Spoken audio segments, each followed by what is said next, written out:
ഈ ആട്ടുതൊട്ടിൽ എന്തോ കിടന്ന് ആടുന്നേ? കാറ്റുകൊണ്ടായിരിക്കും. ഈ തടിയുടെ സാധനമോ? ചിലപ്പോൾ ലൈറ്റ് വെയിറ്റ് ആയിരിക്കും. ലൈറ്റ് വെയിറ്റ് ആയിരിക്കും. നീ എന്തോടെ ഇത്ര അണിഞ്ഞൊരുക്കിയിരിക്കുന്നേ? ചേട്ടൻ വരുമെന്ന് പറഞ്ഞില്ലേ, അതാ. എന്ന് പറഞ്ഞ് ഷാളെന്തേ? ഷോൾ ഇവിടെ ഉണ്ട്. എന്താ ഇടാഞ്ഞേ? ഞാനിവിടെ ഒറ്റയ്ക്കല്ലേ, പിന്നെ എന്തിനാ ഇടുന്നേ? ആരും ഇല്ലെന്ന് നിന്നോട് ആരാ പറഞ്ഞത്?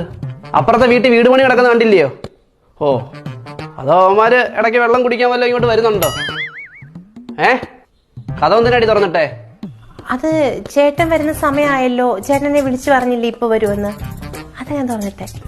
എപ്പോട്ടൊക്കെ പോയി നോക്കണോ ഞാൻ? വേണ്ട. പുതിയ നിയമങ്ങളോ, വീട്ടിൽ ഷോൾ ഇടാൻ പറ്റത്തില്ല, കഥ തുറന്നിടാൻ പറ്റത്തില്ല, എന്തോ ലിപ്സ്റ്റിക് ഇടാൻ പറ്റത്തില്ല. ആരെ വിളിച്ചു കയറി? ഞാൻ ആരെ വിളിച്ചു കയറ്റാനാ? അതോ ആരെങ്കിലും വന്നു കഴിഞ്ഞാൽ അവനെ ഉണ്ടല്ലോ ഞാൻ.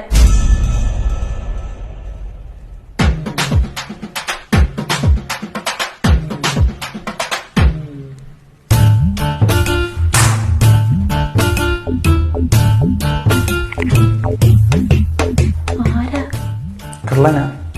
എന്താ ഈ സമയത്തൊക്കെ? ഞാനിത് പകൽക്കൊള്ളക്കാരനാ. നല്ല ബെസ്റ്റ് ടൈമിങ്. അത് പിന്നെ ജീവിക്കാൻ വേണ്ടി കേറിയതാ. ജീവിക്കാൻ വേണ്ടി കയറാൻ ഇതെന്താ ദുബായിയോ? ദേവിയുടെ ശബ്ദം വെച്ച ആളെ കൂട്ടരുത് പ്ലീസ്. ഞാനായിട്ട് ശബ്ദവും ഉണ്ടാക്കത്തില്ല, ആളെയും കൂട്ടത്തില്ല. നീ ആയിട്ട് ആളെ കൂട്ടാതിരുത്താ മതി. അയ്യോ, ഞാൻ ഒരിക്കലും ചെയ്യത്തില്ല. ഈ ആട്ടുതൊട്ടിൽ